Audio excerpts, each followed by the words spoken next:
नमस्कार, आप देख रहे हैं प्राइम न्यूज और मैं हूं आपके साथ आलोक शुक्ला।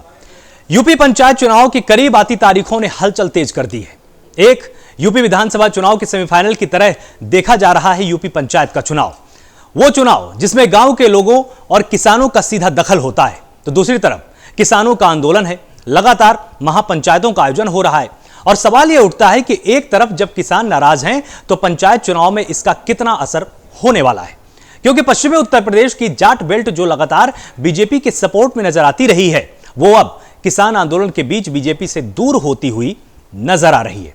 अलग अलग खापों की महापंचायत ने भी यही इशारा किया है कि बीजेपी को लेकर किसानों में नाराजगी है।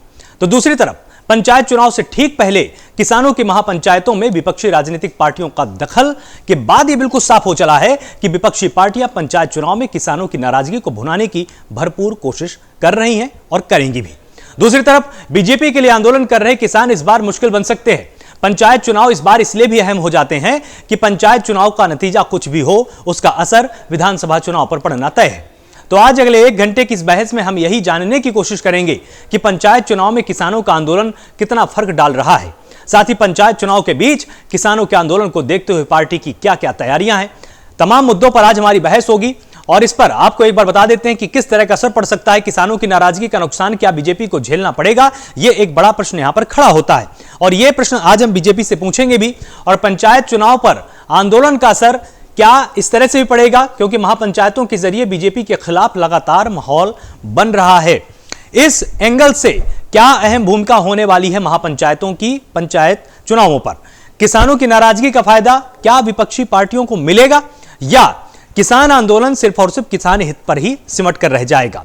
किसान आंदोलन के चलते जाट वोट भी कटने लगा है और इसको लेकर भी विपक्षी पार्टियां काफी ज्यादा उत्साहित हैं। वो इसलिए भी उत्साहित हैं क्योंकि जो मुद्दा लगातार वो सालों से ढूंढते हैं, उनको किसान आंदोलन के रूप में वो मुद्दा दिखाई दिया है कि कहीं ना कहीं अब किसानों को समझाने में तमाम पार्टियां ये कामयाब हो जाएं कि हम आपकी सच्ची हितकारी हैं, हम आपके साथ खड़े हैं। जयंत चौधरी की सक्रियता भी पंचायत चुनाव पर कितना असर डालेगी, यह भी एक बड़ा प्रश्न लगातार बना हुआ है, क्योंकि जयंत चौधरी बिल्कुल सक्रिय हो चुके हैं और वो हर संभव कोशिश कर रहे हैं कि किसान आंदोलन में अपनी सक्रिय भूमिका को दर्ज करा पाए। किसान आंदोलन का सबसे ज्यादा असर पश्चिमी यूपी पर ही देखा जा रहा है, क्योंकि जो महापंचायतों का दौर है वो पश्चिमी यूपी पर लगातार सिलसिलेवार तरीके से शुरू है और किसानों की नाराजगी का नुकसान इसके बाद बीजेपी को कितना झेलना पड़ेगा, इसका आज हम विश्लेषण करेंगे। और आज हम इस चर्चा में समझने की पूरी कोशिश करेंगे कि आखिर इसके क्या क्या प्रभाव पड़ेंगे। डीजीपी मुख्यालय में चुनाव संबंधी आंकड़े लगातार इकट्ठे किए जा रहे हैं और इसमें समझने की कोशिश हो रही है कि जो परिपाटी होगी चुनाव की वो किस तरह से होने वाली है, इसमें क्या नए मुद्दे जुड़ने वाले हैं, जनता के बीच में पार्टियों को किन तैयारियों के साथ जाना है, क्योंकि किसान सीधे तौर पर गांव से जुड़ा हुआ है और गांव का मतलब पंचायत चुनाव है। जब पंचायत चुनाव में तमाम पार्टियां जाएंगी मैदान में तो निश्चित रूप से जो किसान आंदोलन है उसके बारे में सवाल पूछे ही जाएंगे और जब सवाल पूछे जाएंगे तो तमाम पार्टियों को उसका जवाब भी तैयार करके अभी से रखना होगा। संवेदनशील क्षेत्रों के लिए केंद्र से केंद्रीय बल की मांग की जाएगी और इसके लिए तमाम सुरक्षा के इंतजाम भी किए जाएंगे ताकि कहीं से भी अराजकता न फैलने पाए और किसी तरह की अप्रिय घटना ना हो जो कि चुनाव में बाधा डाल पाए। 2 और 3 मार्च को जिलाधिकारी चुनाव से जुड़ी हुई लिस्ट को जारी करेंगे। तो जो लिस्ट है वो जिलाधिकारी के कर्तव्य क्षेत्र में आती है कि वही इसकी लिस्ट जारी करते हैं और पंचायत चुनाव से जुड़ी आपत्तियां 8 मार्च तक ली जाएंगी। जो भी आपत्तियां होगी उसके लिए तारीख निश्चित है कि 8 मार्च तक आपको अपनी आपत्तियां दर्ज करानी है। आपत्तियां दूर करने के बाद 13-14 मार्च को आखिरी लिस्ट बनाई जाएगी जो कि फाइनल लिस्ट होगी। उसमें यह साफ हो जाएगा कि कौन कौन चुनाव के मैदान में अपना दम दिखाएगा, कौन चुनाव के मैदान में ताल ठोकेगा और 15 मार्च को शासन को आरक्षण की सूची उपलब्ध करवानी होगी। इसमें यह भी साफ हो जाएगा कि जातिगत आरक्षण के हिसाब से और जो अनारक्षित सीटें हैं उन पर क्या माहौल है, वहां पर कौन से प्रतिनिधि को ज्यादा महत्व मिलेगा। पंचायत चुनाव की अधिसूचना 25 मार्च तक जारी हो सकती है और अप्रैल में चुनाव कराए जाने हैं, तो ज्यादा समय बचा नहीं है। इसीलिए प्राइम न्यूज लगातार कोशिश कर रहा है कि पंचायत चुनावों को लेकर हम आपको हर एक अपडेट लगातार देते रहें, हर एक बारीक से बारीक जानकारी आपको प्राइम न्यूज लगातार उपलब्ध करा रहा है पंचायत चुनाव से जुड़ी हुई। और इसी पर आज हम बहस भी करेंगे, इस पर आज हम चर्चा करेंगे और तमाम अपने मेहमानों से हम समझने की पूरी कोशिश करेंगे कि आखिर पंचायत चुनाव पर किसान आंदोलन कितना अपना रंग छोड़ने वाला है, कि किसान आंदोलन का रंग कितना सिर चढ़कर जनता के ऊपर बोलेगा, और जब सवाल पूछे जाएंगे तमाम सत्ताधारियों से या विपक्षी पार्टियों से कि उनकी चुनाव आंदोलन को लेकर क्या राय है, क्या तैयारी है, समाधान का रोड मैप क्या है, और अगर समाधान नहीं हो पाता तो उसके आगे का रास्ता क्या है, ये तमाम सवाल जनता इस बार जरूर पूछने वाली है। और जनता के बीच में जब तमाम नेता जाएंगे, क्या वो इन प्रश्नों की तैयारी के साथ जाएंगे, अपना होमवर्क पूरा करके जाएंगे, और अगर होमवर्क में किसी तरह की कमी रह जाती है तो जो सत्ताधारी पार्टी है या जो विपक्षी पार्टियां हैं उनको किस तरह का नुकसान उठाना पड़ेगा। क्योंकि किसान गांव में आज भी बसता है, करोड़ों की आबादी है ग्रामीण क्षेत्रों की, और उन ग्राम पंचायतों में सीधे तौर पर किसान से जुड़े हुए मुद्दे इस समय सबसे ज्यादा सरगर्मियों पर बने हुए हैं। लगातार इनकी चर्चाएं हो रही हैं, हर चौराहे पर, हर गली नुक्कड़ पर इस वक्त किसान आंदोलन की चर्चा है, और इससे जुड़ी हुई बातें सीधा असर डालेंगी पंचायत चुनाव पर। और इसीलिए आज हमने ये चर्चा रखी है, हम इसमें समझने की कोशिश करेंगे कि जब इसकी अधिसूचना जारी हो जाएगी, पंचायत चुनाव का माहौल धीरे धीरे उत्तर प्रदेश में बनने लगा है, तमाम पार्टियों ने अपनी कमर कस ली है, और हर कोई यह दावा कर रहा है कि हमारी तैयारियां पूरी हो चुकी हैं, हम आरक्षण के आधार पर जो सूचियां जारी होंगी उसके लिए भी हम तैयार हैं, हम इससे पीछे नहीं हटेंगे कि अगर हमारे कैंडिडेट ने कुछ अच्छा काम कर रखा है और अगर उसका नंबर नहीं आ पाता है तब भी हमारे पास तमाम ऐसे चेहरे हैं जो कि चुनाव हमको जिता पाएंगे। यह दावा तमाम पार्टियों ने किया है, और इसी पर आज हम पूरा मंथन करेंगे कि आखिर किस तरह की तैयारियां पंचायत चुनाव में तमाम पार्टियों ने कर रखी है। चुनाव सेल को लेकर पुलिसकर्मियों की तैनाती भी कर दी गई है, और तमाम हमारे पास मेहमान होंगे, हमारे पास 5 मेहमान होंगे इस पर जुड़ने के लिए। उनसे आज हम सिलसिलेवार बहुत ही अच्छा विमर्श करने की कोशिश करेंगे, समझने की कोशिश करेंगे कि आखिर किसान आंदोलन का असर, सबसे ज्यादा असर कहां पर पड़ा है। क्या पश्चिमी उत्तर प्रदेश एक तरह से सेंध के तौर पर साबित होगा इस पूरे के पूरे पंचायत चुनाव में, और क्या अगर इसको साध पाएंगे सभी या नहीं साध पाते।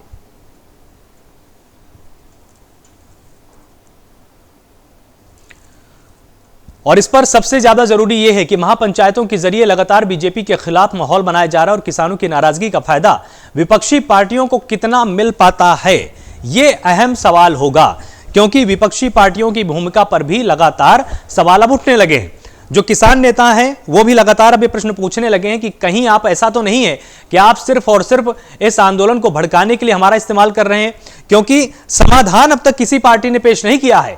हर कोई सिर्फ और सिर्फ सुर में से सुर मिला रहे हैं, क्योंकि अगर समाधान की तरफ किसी का भी झुकाव होता तो विपक्षी पार्टियां भी उन समाधानों को एक ड्राफ्ट के रूप में किसान नेताओं को सौंप सकती थी, या उनको तमाम तरीके सुझा सकती थी जिनका इस्तेमाल करके किसान अपनी मांगों को सक्रिय तरीके से सरकार के सामने रख पाता।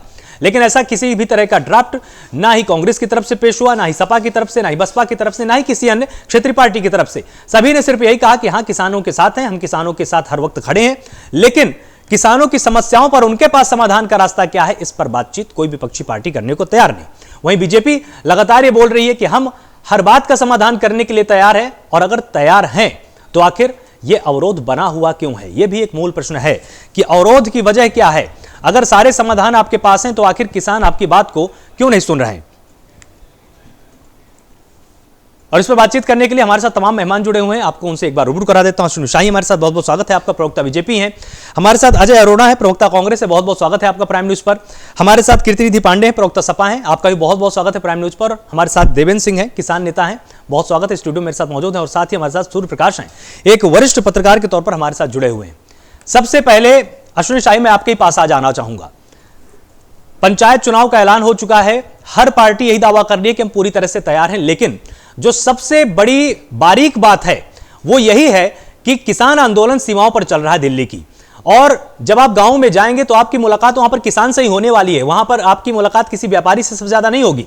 जब किसान आपसे पूछेगा कि हमारे भाई सीमा पर बैठे हैं, आप उनका हाल नहीं पूछ रहे, आप उनका समाधान नहीं दे रहे, हम आपको वोट क्यों दें, तब आपके पास जवाब क्या होगा?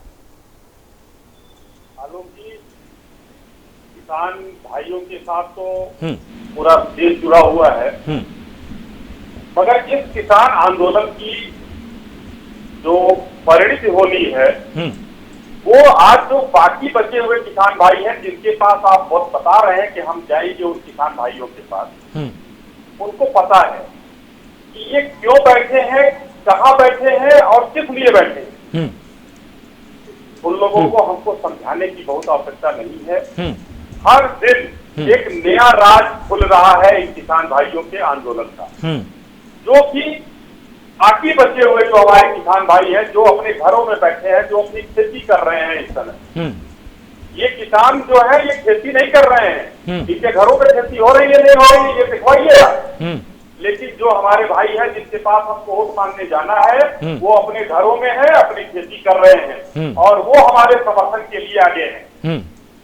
इनके ट्रैक्टर में 3,000 रुपए देकर ट्रैक्टर लाना, देवेंद्र जी आऊंगा आपके पास, आऊंगा, लाल किले पर आंदोलन करना, ये सारी चीजें कलई खुल रही है। किस तरीके से खालिस्तान के झंडे इन लोगों ने लगाए और हमने अगर किसी हमारे नेता ने कह दिया खालिस्तानी नारे लगे तो बाकी विपक्षी दलों को जो है बड़ा बुरा लग गया।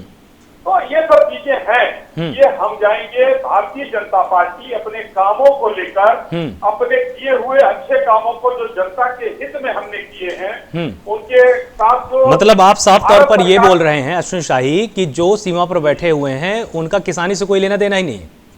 अगर लेना देना होता तो 80 दिन से आंदोलन क्यों करते? आप एक सर्वे कराइए आलोक जी, मेरा खुला आपसे निवेदन है, आप एक सर्वे कराइए कि गांव में कितनी खेती हो रही है या नहीं हो रही है। 80 दिन से ये लोग बैठे हुए हैं। मतलब आप साफ तौर पर मानते हैं अश्विन शाही कि जो पंचायत चुनाव होंगे उसमें किसान आंदोलन का ज्यादा फर्क नहीं पड़ना है, आपने पहले से उनको समझा लिया है कि नहीं बिल अच्छा है, कोई फर्क नहीं पड़ने वाला है, बिल अच्छा है। अगर हम कहीं समझाने में पीछे हटे हैं या नहीं पहुंच पाए हैं तो हम पंचायतों तक समझाने जा रहे हैं और फिर से हम जो भाई हमारे वंचित रह गए हैं, जो विरोधी दलों के द्वारा बरगलाए और भ्रमित किए गए हैं, उनको हम फिर से समझाने का काम करेंगे और आशा ही नहीं पूरी। ठीक है, देवेंद्र जी को आपकी बात पर कुछ आपत्ति है, उनसे एक बार जवाब लेते हैं। देवेंद्र जी, कड़ी आपत्ति है। अभी आप कहें कि ये जो बैठे हुए हैं किसान, अगर भाई हमारे देख रहे हो तो जूम कर देंगे तो बढ़िया रहेगा। तो आपको मैं दिखा दूं, आपके हमारे प्रधानमंत्री हैं लेकिन आपके मोदी जी हैं, वो ऐसे कभी भी, ये है आप जानते कौन है, राकेश टिकैत के भाई हैं, जो देखिए कैसे लथपथ हैं।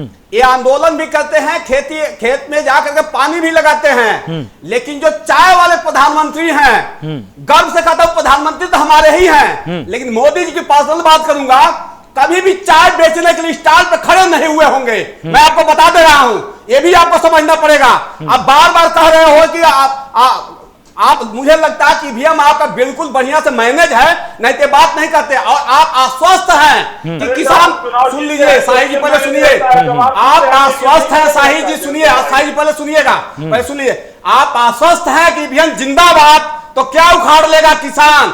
आप 700 जगहों पे आप ड्रामा रचाए थे, 700 जगहों पे बताइए कितने किसान आपके उसमें आए हुए थे। आप बताइए चौपाल में 700 जगह आपने चौपाल किया, क्या हश्र हो रहा है? आप इससे समझ लीजिए कि आप अगर मैनेज नहीं किए होते तो आप ऐसे बोलने के लिए आपकी हिम्मत नहीं होती। शाही साहब, आप बीजेपी के प्रवक्ता हैं, आपको अच्छी तरह पता है कि कैसे मैनेज होगा। मूर्ख है विपक्ष, मैं कह रहा हूं मूर्ख है। अगर जिस दिन विपक्ष एकजुट हो करके और ईवीएम का बहिष्कार कर देगा, हेकड़ी बीजेपी का निकल जाएगी, पता चल जाएगा कितने पानी में आप लोग हैं, कितने सीटें पर आप आ रही है, आपको पता चल जाएगा। शाही साहब, अश्विनी जी, अब ये सीधे ईवीएम में आ गए। अभी तक तो ये बात करते थे कि नहीं किसान आंदोलन में मुद्दे हैं, अब इनको लग रहा है कि ईवीएम में भी कुछ ना कुछ राज छिपा हुआ है। अब ये तो बड़ी पुरानी कहावत है आलोक जी, जब पंजाब में कांग्रेस जीतती है तो ईवीएम सही रहता है, छत्तीसगढ़ में ये तो बड़ा लेने के लिए छोटे की कुर्बानी दी जाती है। शाही साहब, आपको पता है उत्तर प्रदेश में हम जीतते हैं तो ईवीएम खराब हो जाती है। तो ईवीएम का रोना तो पुराना है, उस पर हम नहीं जा रहे हैं। लेकिन मैं अगर ध्यान यहाँ केंद्रित करना है किसान भाइयों पर, तो मुझे आलोक जी आशा ही नहीं पूर्ण विश्वास है, जिसमें हमारे देवेंद्र भाई भी हैं, जो ये चीजों को समझेंगे और अंत में प्रधानी के चुनाव में 700 जगहों का रिकॉर्ड चाहिए। 700 जगह कहाँ जनसभा आपने किया था, चौपाल लगाया था, एक भी जगह आपकी चौपाल नहीं लग पाई, दुकान नहीं चल पाई बीजेपी की। 700 जगह पर चौपाल लगाई गई थी। बताइए आलोक भाई यहाँ पे है, बताइए यही दिखाता है कि 700 जगह पर 700 चौपाल लगी थी। आलोक भाई दिखाते हैं, मैं आलोक भाई से कहा 700 जगह नहीं है, मुझे पता है किसानों ने खदेड़ा है। लेकिन अगर देखिए 147 लाल बहादुर शास्त्री थे, अगर रेल दुर्घटना, भयंकर दुर्घटना दक्षिण भारत में हुआ था, 147 लोग मर गए तो इस्तीफा दे दिए थे। इसमें 200 प्लस में किसान मरे हुए हैं। नैतिकता का आधार पर यही कह देता चलो भाई हम बैलेंस से वोट करवाएंगे। याद रखिए किसान 700 जगह पे चौपाल खड़ा नहीं हुए हैं। अगर मेहनत नहीं करोगे तो आपकी लुटिया डूब रही है, मैं बता रहा हूँ। मेहनत के ही सहारे आपका है, अन्यथा कुछ भी नहीं। आप अपनी नैतिकता थोड़ा देख लीजिए कि इसमें अजय जी, को, बच्चों को, महिलाओं को आप लोग अजय जी, लेकर आ गए, वहां नैतिकता थोड़ा देखिए। अजय जी, शाहीनबाग की बहनें आपको याद होना चाहिए कि वही शाहीनबाग की बहनें हैं जिनको गालियां देते थे, बीजेपी में ज्वाइन करवा दिए तो बहनें हो गई, वही शेरनिया बहनें हो गई, वही हमेशा देखो झंडा फहराने वाला कौन निकलता है? बीजेपी का। खालिस्तानी कौन पकड़ आता है? बीजेपी का। जब पिटाई होती है तो पता चलता है खालिस्तानी है तो बीजेपी के बंदे लोग हैं। तो ऐसा ना कहिए, सबको पता, अब तो सब कुछ खुल चुका है। टूल ठीक है अजय जी, अजय जी। आलोक जी, 84 दिन, 200 से अधिक किसान शहीद, और इधर अप्रैल के अंदर महापंचायत चुनाव उत्तर प्रदेश। किस प्रकार से किसान आंदोलन में, अभी मैंने भारतीय जनता पार्टी के प्रवक्ता को सुना, इन्होंने ये अंकित किया अपनी वार्तालाप में, अपनी बात में, कि किसान खेती कर रहे हैं और किसान धरने पे नहीं है। यही बात 26 जनवरी से पहले कृषि मंत्री नरेंद्र तोमर जी ने कही थी। और जब 26 जनवरी को विशाल जन समूह किसानों का एकत्रित हुआ, उनके मार्ग बदल दिए गए जो पुलिस से 37 पॉइंट पे तय थे।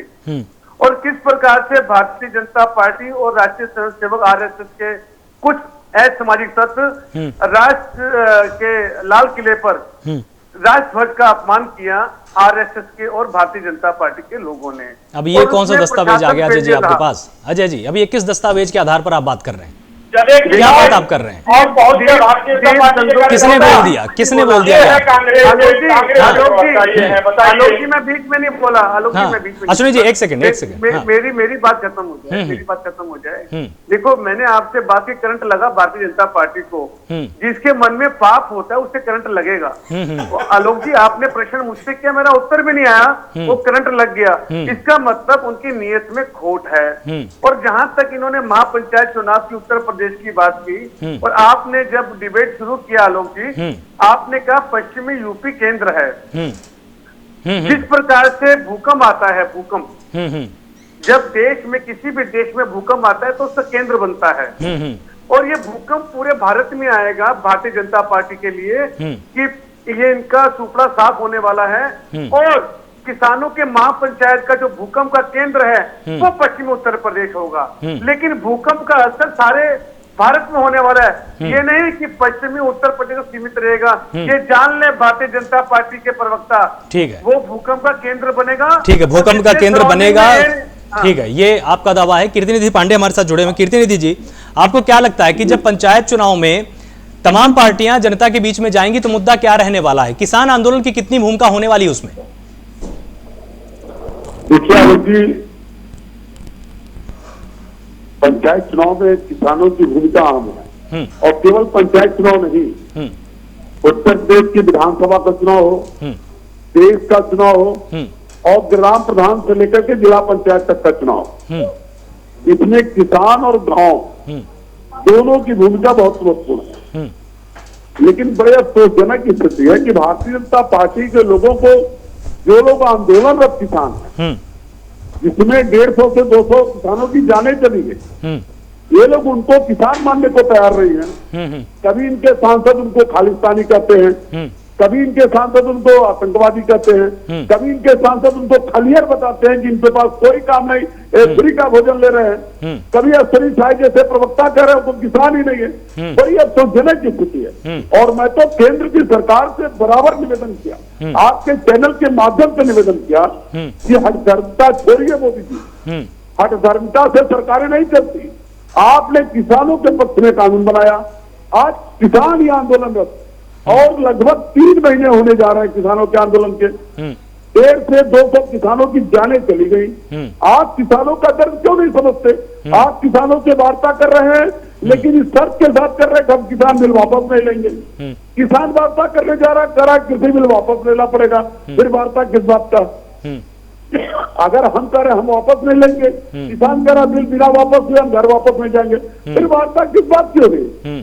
किस बात के लिए केंद्र के सरकार के प्रधानमंत्री जी, कृषि मंत्री जी किस बात के लिए कह रहे हैं कि हम किसानों के लिए हर तैयार हैं, हर बात के लिए तैयार है, आप तो कह रहे हम बिल वापस ले लेंगे, और मैं बार बार इस बात का नोट कर रहा हूँ कि अगर आप किसानों के हितैषी हैं, अगर आप किसानों के हमदर्द हैं, अगर आप किसानों के सच्चे हितैषी, आप तो एक तरफ किसानों की आय दुगनी करने वाले थे, आप एक तरफ उत्तर प्रदेश के अंदर गन्ना किसानों का 100% भुगतान करने वाले थे, आप दोनों नहीं कर पाए। और तो इस देश के दो बड़े पूंजीपतियों को इसके हाथों में किसानों को गिरवी रखने की योजना बना दिया। अगर किसान कह रहा है बिल वापस लीजिए, तो मेरा अनुरोध है बिल वापस लीजिए, और जब अगला बिल कोई बने, कोई नया बिल बनाइए, पार्लियामेंट के अंदर उस बिल को रखिए, तो किसानों से चर्चा करिए और पार्लियामेंट के अंदर स्वस्थ परंपरा के तहत बहस करिए और सभी विपक्षी दलों की राय लेकर के इस देश के किसानों के हित में बिल लाइए।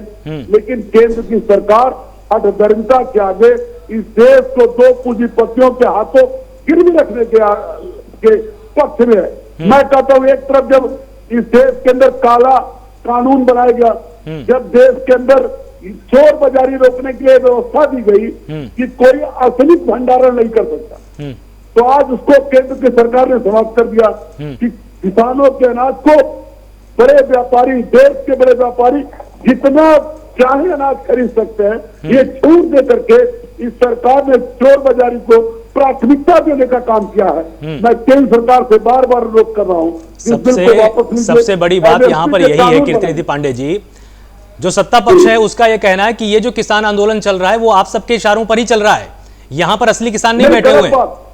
गलत बात आलोक जी। आलोक जी, महेंद्र सिंह टिकैत जी आज नहीं है इस दुनिया में, वो लोकवासी हो गए। महेंद्र सिंह टिकैत के बेटे राकेश टिकैत इस आंदोलन में है, जो किसान नेता के रूप में केवल उत्तर प्रदेश नहीं, जिस दिन उत्तर प्रदेश की सरकार उनको हिरासत में लेना चाहती थी, उस दिन हरियाणा के अंदर, पंजाब के अंदर, राजस्थान के अंदर, उत्तर प्रदेश के अंदर रातों अच्छा किया आपने, अच्छा किया। कीर्तिनिधि पांडे जी, भारतीय जनता पार्टी, कीर्तिनिधि पांडे जी, आपने महेंद्र सिंह टिकैत का आपने नाम लिया, मुझे अच्छा लगा। अब आप मुझे एक उदाहरण के हिसाब से अब आप मुझे समझाइए, महेंद्र सिंह टिकैत ने जब बोट क्लब आंदोलन किया था, वो अपनी 3 मुख्य मांगों के साथ आए थे दिल्ली। जब 3 मुख्य मांगों को सरकार ने मान लिया, सरकार ने कहा कि ठीक है हम आश्वासन देते हैं आपके साथ नाइंसाफी नहीं होगी, उस पर किसान मान गए, आंदोलन को समाप्त कर दिया गया। यहां पर मुख्य मांगों को लेकर जो किसान आए थे, एमएसपी की मांग की गई थी, सरकार बोल रही कि ठीक है एमएसपी थी, है, रहेगी, हम उसको नहीं छेड़ रहे। 1 मिनट देवेंद्र जी, 1 मिनट सवाल क्योंकि मेरा कीर्तिनिधि जी से। और दूसरी बात उन्होंने कही कि ठीक है जो पराली जलाने संबंधी कानून है उसमें किसानों के साथ कठोरता से आप पेश मत आइए। सरकार ने बोला ठीक है हम इसमें भी आपके साथ हैं। जब सरकार बातचीत करके आपके साथ हर चीज पर एक रास्ता निकाल रही है, तो यह हठधर्मिता फिर किस चीज की कि नहीं आप पहले बिल ही वापस ले लीजिए? देखिए आलोक जी, किसानों की 2-3 बहुत प्रमुख मांगे हैं। एक तो पराली जलाने के सवाल पर जो व्यवस्था दी गई केंद्र सरकार का, जो कानून बनाया गया, उससे किसानों का उत्पीड़न हुआ।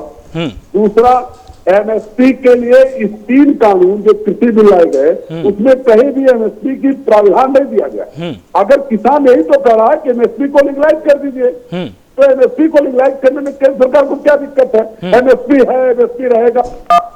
सवाल है एमएसपी को लीगलाइज क्यों नहीं करते, कानून क्यों नहीं बनाते? दूसरा सवाल, पराली को जो जलाने के नाम पे वो कानून वापस क्यों नहीं लेते? और राकेश टिकैत तो यही कह रहे ना कि तीनों बिल वापस लीजिए, हमसे चर्चा करिए, फिर नया कानून लाइए। केंद्र सरकार आखिर हठधर्मिता में क्यों है? आखिर हठधर्मिता के साथ किसानों को क्यों करना चाहते? ठीक है मैं आपके इसी सवाल के साथ मैं सूर्य प्रकाश जी के पास जाना चाहूंगा। सूर्य प्रकाश जी, जिस तरह से हठधर्मिता की बात हो रही है, पंचायत चुनाव आने वाले, निश्चित रूप से इसका असर कुछ ना कुछ चुनाव में देखने को जरूर मिलेगा। लेकिन जो बात यहां पर यह है कि आप पहले बिल वापस ले लीजिए, ड्राफ्ट किसी के पास नहीं है कि हमको बिल में आखिर चाहिए क्या, उसका सुझाव कोई देने को तैयार नहीं। क्या ये सबसे पहले मांग करनी जरूरी है क्या, जबकि सरकार बोल रही है कि हम इसको पोस्टपोन कर देते हैं? आप अपने प्रस्तावों को तो हमारे सामने रखिए।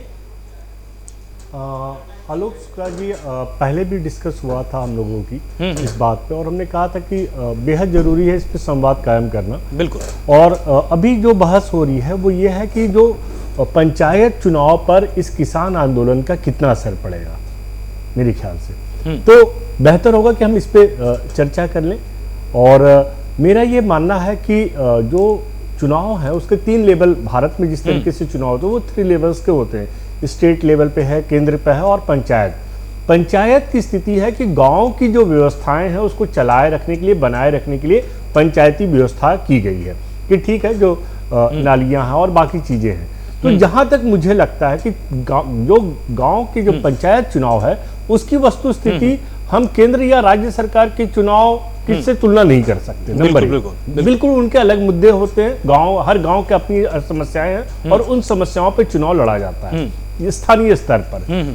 मेरा ये मानना है कि पहली बात, ये जो आंदोलन चल रहा है ये बेशक से एक किसानों का आंदोलन है, एक बड़ा व्यापक रूप भी लिया हुआ है, लेकिन इसमें जो सक्रियता दिख रही है वो सबसे ज्यादा पंजाब, हरियाणा और पश्चिमी उत्तर प्रदेश के किसानों की ही फिलहाल दिखाई दे रही है ना। बाकी जगह उतनी खबरें नहीं आ रही हैं कि उस तरह की जानकारी नहीं है कि वाकई किसान आंदोलन कर रहे हैं। तो जो सेंट्रल पॉइंट है वो पश्चिमी उत्तर प्रदेश है। बिल्कुल। तो स्वाभाविक है कि पश्चिमी उत्तर प्रदेश का जो बेल्ट है वो कहीं ना कहीं आंशिक रूप से इस पंचायत चुनाव को प्रभावित करेगा, है ना। वो कहीं ना कहीं बीजेपी के लिए हो सकता है सीटों की संख्या कम हो सकता है या वोट की परसेंटेज कम हो सकते हैं। बिल्कुल। लेकिन पूरे उत्तर प्रदेश की अगर हम बात करेंगे तो शायद सिर्फ किसान आंदोलन ही मुद्दा नहीं रहता है, स्थानीय स्तर के भी मुद्दे सक्रिय रहते हैं और उसी आधार पर चुनाव लड़े जाएंगे। और स्वाभाविक है कि कहीं ना कहीं उसका असर,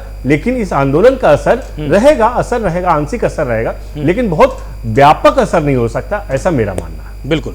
अश्विनी शाही, आप कुछ बीच में बोल रहे थे। जी, मैं कह रहा था अभी हमारे कांग्रेसी साथी ने और सपा के साथी ने जो यहाँ पर बताया उसमें मैं कुछ बताना चाह रहा हूँ, इन लोगों को जवाब देना चाह रहा था। कांग्रेस के साथी ने हमारे कहा कि भूकंप आएगा और भूकंप का केंद्र जो है पश्चिम उत्तर प्रदेश रहेगा।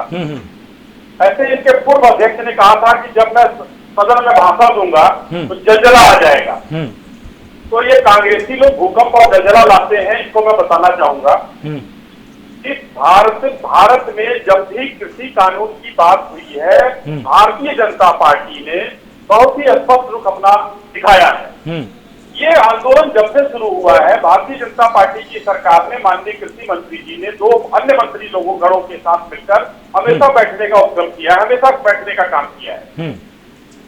इसी क्रम में सपा के साथी ने कहा कि क्यों नहीं कानून को रद्द कर दिया जाता है, जिद ठान लिया गया है। अगर हम जिद ठानते, दोनों को मैं मिला के कह रहा हूं कि अगर हम जिद ठानते तो इनकी 2 मांगों को नहीं माना जाता। हम 12-13 दौर की जो वार्ता हुई है, वही तो है, प्रश्न यही है अश्विनी शाही, प्रश्न अब यही है कि अगर इसी तरह से गतिरोध ही लगातार कायम रहा तो जो पंचायत चुनाव होने वाले हैं उसमें जब आपसे जनता प्रश्न पूछेगी तब आपके पास जवाब क्या होंगे? मैं वही बता रहा हूँ आलोक जी, मैं उसी पर आ रहा हूँ। तो मैं ये कहना चाहूंगा कि जो भी हम वार्ता कर रहे हैं, हम रास्ता निकालने की बात कर रहे हैं। माननीय प्रधानमंत्री जी ने बहुत स्पष्ट रूप से कहा कि तोमर साहब ने कहा है कि हम एक फोन का दूर है, उसका परसेप्शन निकाला गया गलत, उसको जनता के बीच में दूसरे तरीके से किया गया।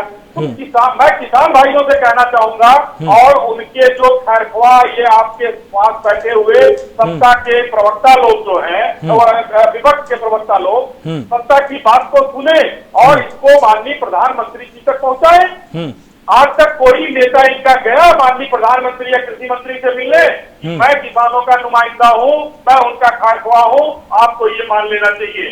जब भी सदन में चर्चा होती है कांग्रेस वॉकआउट कर जाती है, कांग्रेस वॉकआउट कर जाती है। कांग्रेस ने कभी, ठीक है अजय जी, आपकी बात को कुछ यहाँ पर जवाब देना चाहते हैं। अजय जी। आलोक जी, भारतीय जनता पार्टी के मेरे साथी ने स्वीकार किया और इन्हें साधुवाद देता हूँ कि 12 वार्ताएं फेल हुई। इन्होंने कहा कि किसानों से वार्ता बेनतीजा रही। मैंने कहा 2 मांगे मानी गई उनकी, नहीं, लेकिन किसान मैं आपके बीच में नहीं बोला, मैं बड़ी सभ्य तरीका, बड़े विवेक से बात कर रहा हूँ शाही जी। मैं ये कह रहा था कि वार्ताएं किसी बेनतीजा रही, कोई नतीजे पे नहीं हुए, आप किसानों को संतुष्ट नहीं कर पाए। आपने तीनों काले कानून जो बड़े बड़े उद्योगपतियों के लिए आपने अपनी प्रतिष्ठा का विषय बना लिया, आप नीचे पीछे बैक करने को तैयार नहीं है। और जहां तक आपने बात की किसानों के हित की बात की, अगर किसानों के हित के आलोक जी ये होते बिल तो किसान मान जाते। अब किसान कहते, ये केंद्र सरकार बोलती है और नरेंद्र तोमर जी बोलते हैं कि ये किसानों के फायदे के लिए है, यही प्रधानमंत्री कहते हैं। लेकिन अगर किसान कहते हैं कि हमारे फायदे के लिए नहीं है, किसान बुद्धिजीवी हैं, उनके बच्चे पढ़ रहे हैं, बच्चे भी पढ़ लिखे हैं, किसानों के बच्चे अधिवक्ता भी हैं, जजेस भी हैं, बड़ी अच्छी अच्छी पोस्टों पे हैं, किसानों को पता है उनका अच्छा बुरा क्या है। तो सरकार ने अपनी प्रतिष्ठा, अपनी ऐसा इशू क्यों बना अजय दिया? जी, अजय जी, जब पंचायत चुनाव होंगे तो निश्चित रूप से सिर्फ और सिर्फ किसान आंदोलन तो किसी को जीत नहीं दिला पाएगा ना। आपके पास कुछ ऐसे मुद्दे भी होने चाहिए ना कि जब आप जनता में जाएंगे तो आप उनको समझा पाए कि हमारे पास अन्य मुद्दे भी हैं, या आप किसान आंदोलन के ही पूरी तरह से। आलोक जी, एक बात और रह गई, एक 10 सेकंड और लूंगा। बोलिए। अभी भारतीय जनता पार्टी के साथी ने बोला कि आप मिले क्यों नहीं? अरे हम तो राष्ट्रपति से मिले, राष्ट्रपति से बात की, ज्ञापन भी दिया, और राष्ट्रपति से सारे दल इकट्ठे होकर राहुल गांधी के नेतृत्व में गए और ये बोला कि प्लीज कृपया करके आप मोदी जी को समझाओ, नरेंद्र तोमर जी को समझाओ, ये काले कानून वापस लो। राष्ट्रपिता सबसे बड़े राष्ट्रपति हैं, उनसे मुलाकात हुई क्यों नहीं हुई? ये क्यों भूल गए इस बात को कि किसी से नहीं मिले?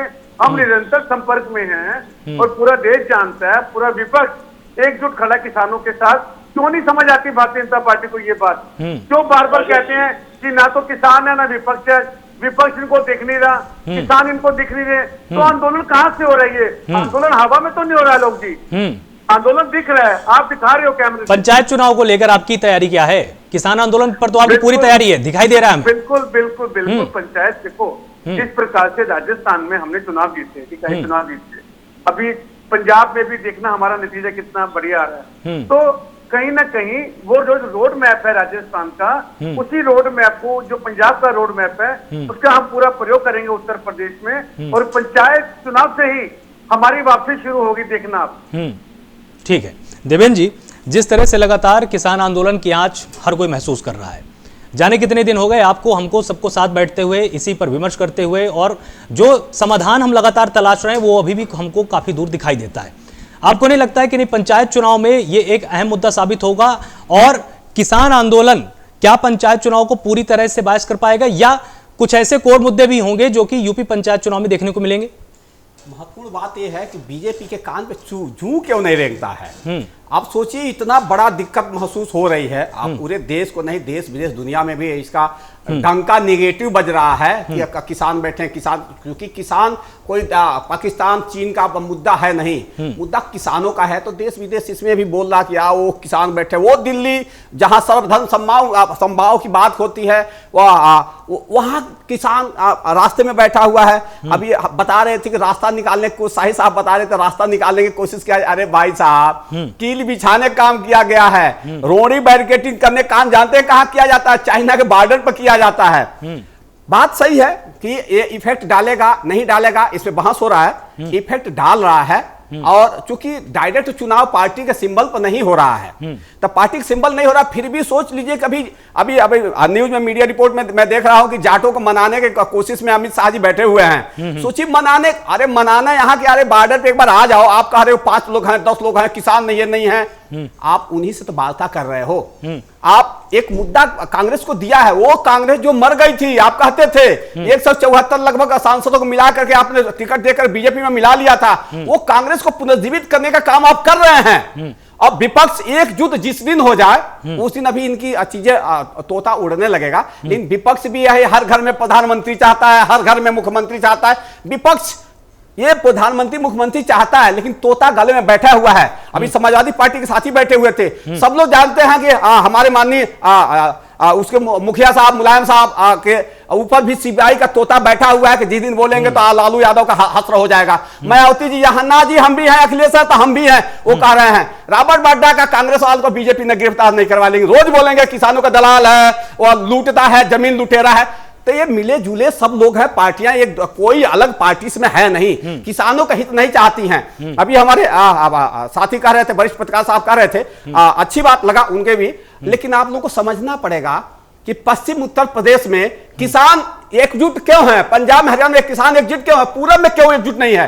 क्योंकि टिकैत साहब जब आंदोलन किए थे, वोट का आंदोलन कहा जाता है, उस समय से एक पट्टा मिलता है किसानों को, जो सदस्य होता है अखिल भारतीय किसान संगठन में जो भी होता है, उसको एक दिया जाता है। लेकिन पूर्वांचल में छोटे छोटे किसान है, वहां नजदीक नजदीक गांव है, पश्चिम उत्तर में दूर दूर गांव है, बड़े बड़े खेत हैं, खेतियां हैं। छोटा किसान संगठित नहीं किया गया है। किस पार्टी ने संगठित किया? मैं बता रहा हूं क्या होता है। कांग्रेस के अपने किसान नेता हैं, बीजेपी के अपने किसान नेता हैं, सपा के अपने किसान नेता है, बीजेपी वो किसान कांग्रेस वाला बीजेपी में नहीं जाता, बीजेपी सपा में नहीं जाता, सपा बसपा में नहीं जाता है। मैं बताऊं वास्तव में किसान नेता नहीं है, पार्टियों को टट्टू के रूप में है, सिर्फ किसानों को वोट लेना जानते हैं, किसानों को बरगलाना जानते हैं, जबकि वास्तव में जो एक किसान है यही वास्तव किसान है, पार्टियों को टट्टू नहीं है। इसको टट्टू ना समझिएगा, टट्टू आपके जेब में बैठे हैं वो किसान होंगे जिनको आप भाड़े पर लाते हो, आप पैसा देते हो, खिलाते पिलाते उनको लाते हो। ये आए हुए लोग हैं, लाए हुए लोग नहीं है। तो समझ जाइए आप लोग, अब सुधर जाइए, नहीं तो हस आप लोगों का बुरा होने वाला है। संकेत किन की तरफ था लेकिन आपका? संकेत सारे पार्टियों की तरफ है। इस समय अगर विपक्ष कोई है तो सत्ता पक्ष में बीजेपी है, विपक्ष में किसान है। अगर इनको लड़ना है तो देखो ये तो अपनी जमीन तलाश है, चुनाव के हिस्से में आ गए हैं, इनको लड़ना है तो संसद में लड़े, इनकी संख्या है, बहुमत के आधार पे ये लोग लड़े, जितने हैं उतने तो आवाज उठाओ। अकेले चना भार नहीं फोड़ा, लेकिन भरभूरे को उठ जाता आंख फोड़ देता है। आप लोग आंख फोड़ने का काम तो करो, खड़ा तो हो, वहां लड़िए, संसद को ऐसी की तैसी कर दीजिए जो संसद में ये सरकार बोल रही है, तब वहां माना जाएगा कि हाँ आप किसानों के वास्तविक हितैषी हो, अन्यथा हितैषी नहीं हो। कांग्रेस ने राजस्थान में इतने किसान बैठे हुए थे, गड्ढे में बैठे हुए थे, वही कांग्रेस सरकार है। तो आप बहुत दूध के धुले हुए नहीं हो, आप सब लोग धुले हुए नहीं हो। किसानों की बात रखिए, नहीं तो आने वाले समय में अभी विपक्ष सिर्फ किसान है, याद रखिएगा। आप लोग विपक्ष बनिए, सार्थक भूमिका निभाइए, संसद में आप लोग घेराव करिए, यही मैं कहूंगा। कीर्तिनिधि पांडे जी, किसान नेता का साफ तौर पे आपसे प्रश्न यही है कि आपको अगर हमारी इतनी ज्यादा चिंता है तो आप संसद पर हमारी बात रखिए ना, आप उन चीजों को हमारी रखिए ताकि पंचायत चुनाव जो आ रहे हैं आप उसमें एक तरह से प्रखर समर्थन देके किसानों को आप हमारे मुद्दों को और तेज कर सकते हैं। देखिए आलोक जी, वीरेंद्र जी को संसद की कार्रवाई का ध्यान रखना चाहिए। अभी पिछले दिनों समाजवादी पार्टी के राष्ट्रीय अध्यक्ष आदरणीय अखिलेश यादव जी ने किसी बिल समेत तमाम मुद्दों को पार्लियामेंट में क्रम वाइज एक एक करके बहुत विस्तृत तरीके से रखने का काम किया और सरकार को घेरने का काम किया। सरकार से अनुरोध भी किया कि कृषि बिल जो काला कानून है जिसके लिए लगातार किसान आंदोलन कर रहा है, दिल्ली की सीमाओं को घेर करके पिछले 3 महीने से लगातार बैठा है, वो बिल वापस लिया जाए और पार्लियामेंट से लेकर के सड़क तक हम गांव किसान घेरा कार्यक्रम किए, गांव में गए, किसानों को कृषि बिल के बारे में बताए कि किन किन खामियों के नाते आज किसान दिल्ली की सीमाओं पे आंदोलन कर रहा है। हम ट्रैक्टर रैली में इनके समर्थन में इनके साथ खड़े रहे और लगातार किसान के पक्ष में खड़े हैं और ये लगातार किसान आंदोलन के साथ है और केंद्र की सरकार से मोदी साहब से अनुरोध कर रहे हैं, लगातार अनुरोध कर रहे हैं कि आप हरधर्मिता छोड़िए, कृषि बिल को वापस लीजिए, फिर किसान संगठनों से वार्ता करिए और जो कृषि बिल लाभकारी है किसानों के लिए उसको पांडे साहब संसद के अंदर। पांडे साहब सॉरी मैं थोड़ा सा रोक रहा हूं, आप चूंकि आपके मैं छोटा भाई हूं, आप मेरा भी थोड़ा सा बनता कि आपका मैं बात कहूं। आपको यही समाजवादी पार्टी है जो सड़क से संसद तक की बात करती थी। सड़क पे कितने दिन आप दिखे? टोपी लगा के एक दिन दिखे पांडे साहब, टोपी लगा कर दिखे। आप आम आदमी सुन लीजिए, पांडे साहब सुनिए प्लीज, सुनिए, आप देखिए आम आदमी पार्टी के 2 ही सांसद भगवंत मान और संजय सिंह भगवंत मान केंद्र सरकार की ऐसी की तैसी कर दी है। आपके तो और भी लोग हैं, आपके कलेजे में तो 56 नहीं 57 दिन का आपका सीना होना चाहिए कि जैसे संजय सिंह अब भगवंत मान जैसे संसद में एकदम प्रधानमंत्री के सामने घेर करके बैठे हुए हैं और जैसे उन्होंने एकदम तगड़ा प्रोटेस्ट किया, आप ऐसे क्यों नहीं कर पाए? अरे बोल करके चले, लग रहा है कि हाँ गले में गले मिला, बिल्कुल नहीं। पांडे साहब एक समाजवादी पार्टी सड़क से संसद तक का संघर्ष करने वाली पार्टी है, उसको आप दोबारा कब ला रहे हैं? इसको लाने की जरूरत है। सड़क से सदन तक लगातार संघर्ष कर रही है। ये आपको देखना चाहिए कि लगातार हम किसानों के बीच में लगभग 15 दिनों तक लगातार किसान घेरा कार्यक्रम गांव-गांव हम लोगों ने चलाया, किसानों को जागरूक किया, आग के आंदोलन के पक्ष में जागरूक किया कि लोग किसान आंदोलन उसके लिए बधाई है, उसके लिए बधाई है, लेकिन जैसा करना चाहिए उतना तो चीजें नहीं दिखी हमें। हमने ट्रैक्टर रैली कार्यक्रम किया, हम हमारे नेता आदरणीय अखिलेश यादव पार्लियामेंट के अंदर प्रोफेसर राम गोपाल यादव जी राज्यसभा के अंदर लगातार सवाल खड़ा कर रहे हैं, केंद्र की सरकार को घेरने का काम कर रहे हैं और लगातार देश के प्रधानमंत्री से अनुरोध कर रहे हैं कि आप किसी भी वापस लीजिए। ठीक है अजय जी कुछ काफी देर से बोलना चाह रहे हैं। अजय जी ठीक है। अजय जी जब देवेंद्र जी ने बात की, संसद की बात की, पार्लियामेंट की बात की, अभी जब वित्त मंत्री बजट की बात कर रही थी तो ये राहुल गांधी जी ने किसानों की बात बिलों की बात की और ये बात हुई और इसमें वित्त मंत्री ने बोला कि चर्चा बजट पे करो। तो राहुल गांधी ने बोला कि किसान सर्वोपरि हैं, मैं बजट की चर्चा बाद में करूंगा, पहले किसानों की करूंगा। और राहुल गांधी ने जो 200 किसान शहीद हुए उनके लिए मौन व्रत भी रखवाया। तो ये नहीं कहेंगे कि हम संसद के अंदर बात भी कर रहे हैं, हम निरंतर बात कर रहे हैं। और जहां तक देवेंद्र जी, किसानों का आंदोलन आपका अपना है, क्योंकि आपने किसी दल का सहारा नहीं लिया, हम आपको साधुवाद देते हैं। बिल्कुल। और अगर आंदोलन किसी पार्टी के हाथ में होता, मान लो हमारी पार्टी के हाथ में होता, उसका नेतृत्व हम करने को तैयार थे और आज भी हैं। अगर किसान नेता कहते हैं तो हम तैयार हैं उसके लिए भी, लेकिन हम बिना इजाजत इंटरफेयर नहीं कर रहे। लेकिन कसर क्या छोड़ी है लेकिन आपने? हम किसानों के कसर क्या हित की छोड़ी बात है अजय जी? कोसने में आपने भला कोई कसर छोड़ रखी है क्या सरकार को तो प्रधानमंत्री किसान भी आंदोलन कह की आड़ रहे में? मैं बताऊं आपको आलोक जी, किसानों के हम साथ हैं। और अभी तो आपने कहा ना कसर छोड़ रखी है, अभी लगता है कसर छूटी हुई है। हम जब किसानों का आंदोलन 84 दिन हो गए, आगे जो जो किसान कदम उठाएंगे तीनों बिलों के लिए, हम इनका पूरा समर्थन करेंगे। और जब जब हमें मौका मिलेगा पार्लियामेंट में या राज्यसभा में, हम बात करेंगे, हम मुद्दा उठाएंगे, हम देवेंद्र जी की बात को सत्य करेंगे।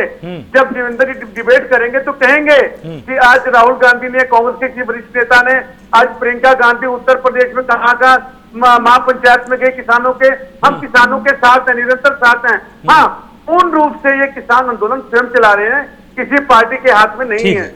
सूर्य प्रकाश जी, मैं आपके पास एक बार आकर ये समझना चाहूंगा कि देखिए, पंचायत चुनाव अपनी जगह पर है, किसान आंदोलन अपनी जगह पर है, लेकिन अगर हम उत्तर प्रदेश के पूरे नक्शे को ध्यान से देखेंगे तो उत्तर प्रदेश में सिर्फ और सिर्फ पश्चिमी उत्तर प्रदेश नहीं आता है, बुंदेलखंड का भी एक क्षेत्र है, पूर्वांचल का भी क्षेत्र है, और हर जगह की अर्थव्यवस्था और वहां पर किसान की जो सोच है, जो उसका संगठन है, ये भी बदल जाता है। इसके हिसाब से पंचायत चुनाव पर क्या पार्टियों को अलग रणनीति बनाने की जरूरत है, या किसान आंदोलन की आड़ पे ही जाकर अगर वो जीतना चाहेंगे तो क्या जीत पाएंगे क्या?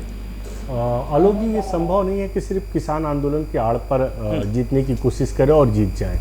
विदर्भ कह रहा हूँ, ये बुंदेलखंड का एरिया एक अलग तरीके की परिस्थितियां हैं, चाहे भौगोलिक दृष्टिकोण से देखें या किसानों की आर्थिक स्थितियों को देख लें। पश्चिम उत्तर प्रदेश और अवध के किसान जो हैं वो अपने आप में अलग हैं, पूर्वांचल की किसानों की स्थितियां अलग हैं। बिल्कुल। अभी थोड़ी देर पहले देवेंद्र भाई भी बता रहे थे कि भाई पूर्वांचल के जो क्षेत्र हैं वहाँ छोटे छोटे किसान हैं कि उनकी खेत जो है वो टुकड़ों में है और यह बटा हुआ है, चकबंदी के बावजूद उनकी खेत कहीं इधर है कहीं उधर है, एक जगह इकट्ठे नहीं है, छोटे किसान हैं। उसके मुकाबले पश्चिम के जो किसानों की स्थितियां थोड़ी पट्टे पे हैं, वो उनकी अलग है। मैं बार बार ये कहूँगा कि ये जो किसान हैं वो उनके जो चुनाव पर जो मुद्दे आएंगे वो स्थानीय स्तर से आएंगे, बिल्कुल आएंगे। और बुंदेलखंड तो एक तरीके से पानी की कमी के अभाव में उनके किसान सबसे ज्यादा, सिंचाई की दिक्कतें ज्यादा हैं। तो ऐसी स्थिति में उनके लिए बिल से ज्यादा महत्वपूर्ण वहां पे फिलहाल पीने का पानी की व्यवस्थाएं हैं, है ना। अगर उनको ये पानी की पीने की पानी की व्यवस्थाएं नहीं मिल पा रही हैं, या रोजगार नहीं है, या खेतों में पानी की सिंचाई की सुविधाएं नहीं है, तो ऐसी स्थिति में वो बिल पे क्या बात करे बेचारे, जिनके घर खाने को ही नहीं है, वो कहाँ लड़ेगा। लड़ने की स्थिति तब किन किसानों के पास है, जिनके पास पूंजी है। आज अगर वो 85 दिनों से अगर दिल्ली पे बैठे हैं तो स्वाभाविक है कि उनके पास एक बैकअप है, मजबूत है, आर्थिक रूप से संपन्न है, वरना 2 दिन में वो किसान वापस लौट गए होते। तो ये हमें समझने की बात है कि किसानों की स्थितियां क्या हैं। इस पूरे उत्तर प्रदेश में करोड़ों किसान हैं, एक बड़ा कृषि प्रधान राज्य है। और लेकिन आप जैसे ही आप अगर ट्रेन से सफर कर ले या रोड से सफर कर ले, आपको स्थितियां दिखने लगेंगी। आप पश्चिम की ओर बढ़ जाइए तो गन्ने के लहराते खेत मिलेंगे, लेकिन आप अगर पूरब की तरफ जाइएगा तो खेत अभी खाली मिलेंगे या सूखे मिलेंगे, या किसान ऐसे ही सरसों बो दिया है, गेहूं थोड़ा बहुत लगा दिया, अपने काम भर का वो अनाज उगा रहा। उनके बच्चे बड़ी मुश्किल से पढ़ रहे हैं। वो किसानों की स्थितियां ये है कि वो 2000 रुपए में खुश है कि हमें किसान सम्मान निधि मिल रही है, उससे उनका काम चल जा रहा है। तो अब डिपेंड कर रहा है कि कौन सा किसान किस तरीके के किस नजरिए को लेके सोच रहा है। तो बड़ी डाइवर्सिटी है, बहुत विविधताएं हैं। इन विविधताओं को लेकर के मैंने पहले भी कहा कि जो पंचायत चुनाव है वो स्थानीय मुद्दों पे ही लड़ा जाएगा। लेकिन ये स्वाभाविक है कि किसान आंदोलन हुए, किसानों की हितों की बात की जा रही है, तो कहीं ना कहीं उसका आंशिक असर हमें पूरे इस पंचायत चुनाव में देखने को मिल सकता है। ठीक है अश्विनी शाही, जिस तरह से सूर्य प्रकाश जी ने एक बहुत ही अच्छी बात यहाँ पर बताई कि जो बेसिक नीड्स हैं, जब तक वो किसान की पूरी नहीं होती हैं तो वो बिल के बारे में क्यों समझना चाहेगा और उसको इतनी दिलचस्पी क्यों होगी। साथ ही महापंचायत का रोल इसलिए भी जरूरी क्योंकि लगातार महापंचायतों के जरिए बीजेपी के खिलाफ माहौल बन रहा है। क्या आप इन परिस्थितियों से निपट पाएंगे पंचायत चुनाव में? देखिए, मैं ये कहना चाहूंगा कि महापंचायतों का कोई बहुत ज्यादा असर नहीं होता। सूर्य प्रकाश जी ने बहुत ही अच्छे और कायदे सिलसिलेवार चीजों को बताया है। मैं उसी चीजों को लेकर चल रहा हूँ। उन्होंने कहा कि जहाँ बुंदेलखंड है, बुंदेलखंड में पानी की व्यवस्था नहीं है, बिजली की व्यवस्था नहीं है, तो भारतीय जनता पार्टी ने वहां पर उनके लिए पानी और बिजली और उनके खाने की व्यवस्था, उनके रोजगार की व्यवस्था की है। हम अपने उन कामों को लेकर उनके बीच में चुनाव में जाएंगे और वहां पर हमको उस चीज का वोट मिलेगा। क्योंकि गांव में अभी हमारे वक्ताओं ने ये कहा कि गांव का जो माहौल होता है वो गांव के चुनाव बड़े ही अलग मुद्दे पर लड़े जाते हैं। उसका इस किसान आंदोलन से बहुत आंशिक असर पड़ेगा, लेकिन वो भी कुछ जगहों पर जो कि वो पश्चिम उत्तर प्रदेश का। ये प्रश्न मैंने आपसे इसलिए पूछा अश्विनी जी, क्या आपने इससे संबंधित कोई सर्वे आपने करा लिया क्या पहले से कि आप जान गए कि नहीं पंचायत चुनाव में किसान आंदोलन का कोई खास असर नहीं पड़ेगा, या जो भी किसान गांव में रह रहे हैं वो आपके समर्थन में है? आलोक जी, देखिए, हमने जो काम किया है, मैं पंचायत चुनाव की बात नहीं कर रहा हूँ, पूरे देश के चुनाव की बात कर रहा हूँ। भारतीय जनता पार्टी ही एक अलग और अलग तरह की पार्टी है कि जो हर समय चुनावी मोड में रहती है जी। हम लोग बंगाल का चुनाव हो, गोवा का चुनाव हो या पंचायत चुनाव हो, एक एक बूथ को टच करते हैं। विश्व की ऐसे ही सबसे बड़ी पार्टी नहीं हो गई है। हमने बूथों पर काम किया है। हमारे पन्ना प्रमुख जो वहाँ पर है, उन्होंने हमको एक एक रिपोर्टिंग ऊपर देते हैं। वो लोग वहाँ की परिस्थितियों से हम वाकिफ हैं और सर्वे हमारा जो होता है वो पूरे देश का होता है। तो हमारे कार्यकर्ता सब जगह हैं और जो कार्यकर्ता कुछ जगहों पर, देखिए, कांग्रेस तो लगभग मृतप्राय भी है, उसके कार्यकर्ताओं की कमी है। समाजवादी पार्टी उत्तर प्रदेश में है, तो उत्तर प्रदेश में भी ये लोग कभी अभी देवेंद्र भाई ने कहा किसानों के लिए टोपी लगा के उतरे हैं ये लोग। तो ये किसानों के बीच में नहीं है, ये अपनी धरती बचाने के लिए, अपनी चीजों को दिखाने के लिए कि हमारा भी वजूद है, ये लोग आते हैं। लेकिन भारतीय जनता पार्टी इसके उलट, जो देवेंद्र जी ने छोटे किसानों की बात की, हम उन किसानों की बात कर रहे हैं जो कि इस बिल में भी लघु और सीमांत किसानों की बात की गई है। भाई साहब, साई जी, वही किसान एमएसपी चाह रहा है कि 6% सिर्फ पंजाब के हरियाणा के किसान लाभ लेते हैं, 94% लाभ नहीं ले जाते। उसी 94% में छोटे किसान भी है, ताकि उनको संगठित किया जाए, वो भी इसका लाभ ले सके। जब अभी हमारे भाई प्रताप भाई कह रहे थे, वही बातें चीजें हो रही है कि जिस बड़े किसान है बैठे हुए हैं, मजबूत किसान है बैठे हुए हैं जो 6% लाभ ले रहे हैं एमएसपी का, लेकिन अगर छोटे किसान भी लेने लगेंगे तो ये भी अपना संगठित होकर के बैठेंगे। आपको ये पता होना चाहिए साई साहब। और एक बात और कहें कि इस महापंचायत से कुछ होने वाला नहीं है। आप महापंचायत से कुछ होने वाला नहीं है कह रहे हैं, अब मोदी जी की अरबों खरबों करोड़ों रुपया की जनसभाएं होती हैं, वो क्या होती हैं? जबकि तो लाए हुए लोग होते हैं, जबकि ये तो आए हुए लोग हैं। साई साहब, ऐसा ना कहिए, महापंचायत से कुछ नहीं होने वाला है। महापंचायत में बहुत लोग आपको वोट दिए होंगे, इसी पर सर्वे करवा लिए कि आपके जितने वोटर हैं, आप सबसे विश्व की सबसे बड़ी पार्टी कहते हैं, जितने लोग आपके मेंबर हैं उन्हीं का सर्वे करवा लीजिए, लेकिन ऑन रिकॉर्ड करवाइए, संसदीय समिति के सामने रखिए, टीवी चैनल के सामने रखिए, ऑन रिकॉर्ड रखिए कि कितने लोग आपको सपोर्ट करते हैं किसान बिल पे। यही सर्वे करवा लीजिए, आपको पता चल जाएगा कितने पानी में है, कितना बाल कट के नीचे गिर रहा है। तो वो सर्वे ही तो हो जाएगा ना पंचायत चुनाव जब होगा। नहीं, सर्वे लोकल मुद्दा जैसे अपने आप मोहर लगा देंगे, साहब कह रहे थे, अपने आप मोहर लगा लोकल मुद्दा होता है, देखिए ज्यादा इफेक्ट नहीं पड़ेगा, लेकिन इफेक्ट तो पड़ेगा क्योंकि वहां पे पार्टी पंथ से चुनाव नहीं लड़ा जा रहा है।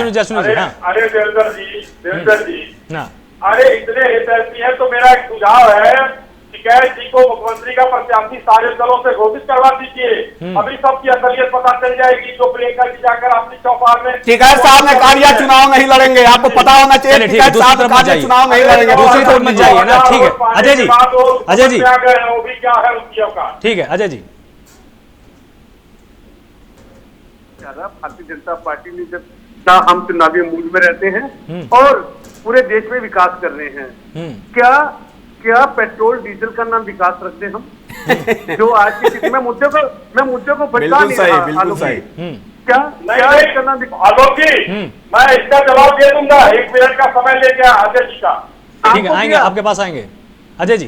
आलोक जी मेरे से मानना था कि जिन जिन के नाम विकास है इस देश में वो बुरा ना माने, है ना।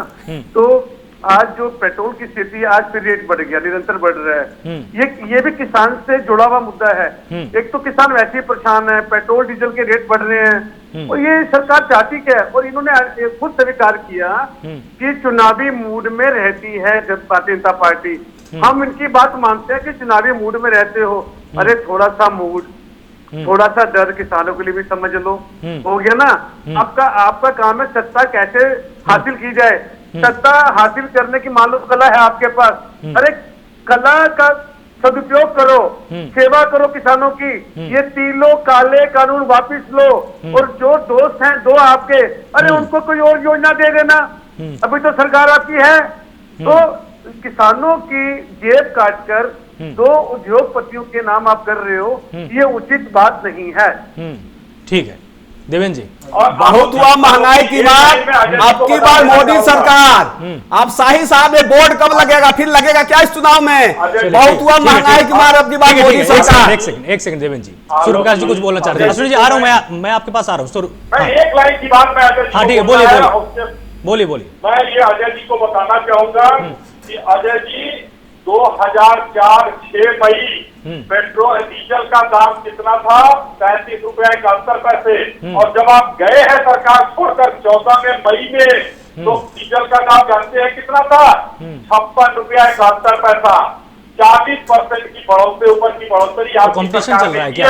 कॉम्पिटिशन चल रहा है अश्विनी शाही जी? उसको भी ध्यान रखा कीजिए। नहीं तो कॉम्पिटिशन चल रहा है क्या? आप तो पता कीजिए ना, नहीं सस्ता कर दीजिए ना फिर। नहीं, प्रतियोगिता नहीं करनी इसको, सस्ता कर दीजिए उसको। नहीं, प्रतियोगिता नहीं करनी चाहिए ना आपको। आप जब सस्ता करेंगे तब आपकी वाहवाही होगी, उसमें बराबरी पे आप आ जाएंगे तब नहीं है मंत्री बोल चुके, मैं एक सेकंड देवेंद्र जी, सूर्य प्रकाश जी कुछ कहना चाह रहे हैं।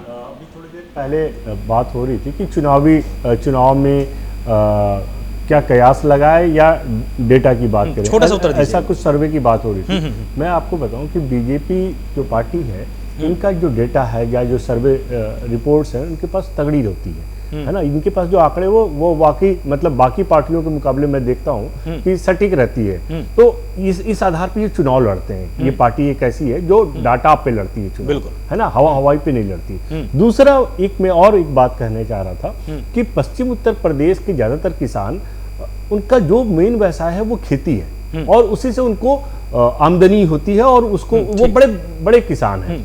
उत्तर प्रदेश के जो पूर्वी का इलाका है, अगर उन किसानों की स्थितियां देखेंगे, उनके घर का हर एक लड़का आपको रोजगार में मिलेगा, मतलब नौकरी करता मिलेगा, वो दिल्ली आएगा या मुंबई जाता है। ऐसी स्थिति में उनकी सामाजिक स्थितियां काफी हद तक अलग है। ठीक है, इसी चीज को लेकर मैं यहाँ पर कीर्तिनिधि जी के पास जाऊंगा। कीर्तिनिधि जी, आपकी अंतिम टिप्पणी चाहेंगे।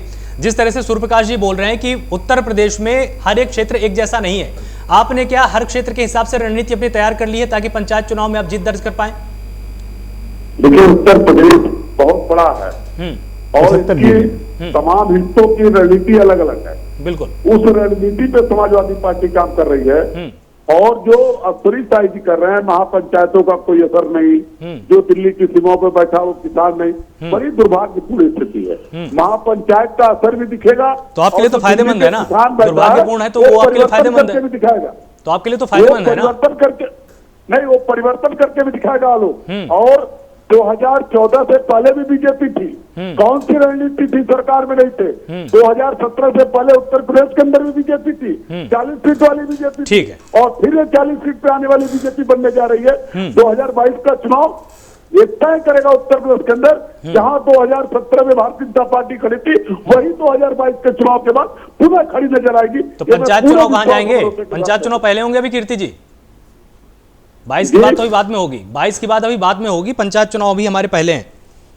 पंचायत चुनाव में किसान, मजदूर, नौजवान, महिलाएं सब एकजुट होकर के भारतीय जनता पार्टी को शिकस्त देने का। चलिए ठीक है, आप सभी मेहमानों का बहुत बहुत शुक्रिया। आप सभी ने एक दूसरे को बहुत ही संयम के साथ सुना, आपने तर्कों के आधार पर बात की, और पूरी उम्मीद है कि जिस तरह की अटकलें लगातार लगाई जा रही हैं, विपक्ष को यह लग रहा है कि किसान आंदोलन की आड़ में वो पंचायत चुनाव को कहीं ना कहीं प्रभावित कर पाएगा, एक तस्वीर ये। और वहीं छोटे किसानों की बात लगातार बीजेपी कर रही है। बीजेपी का यह कहना है कि जो छोटे किसान हैं वो कृषि बिल को समझते हैं और वो जानते हैं कि यह उनकी आजादी का एक रास्ता है। तो देखने वाली बात होगी पंचायत चुनाव में कृषि बिल कितनी अपनी अहम भूमिका निभाता है और किसान आंदोलन कितने तेवर उसमें दिखा पाता है।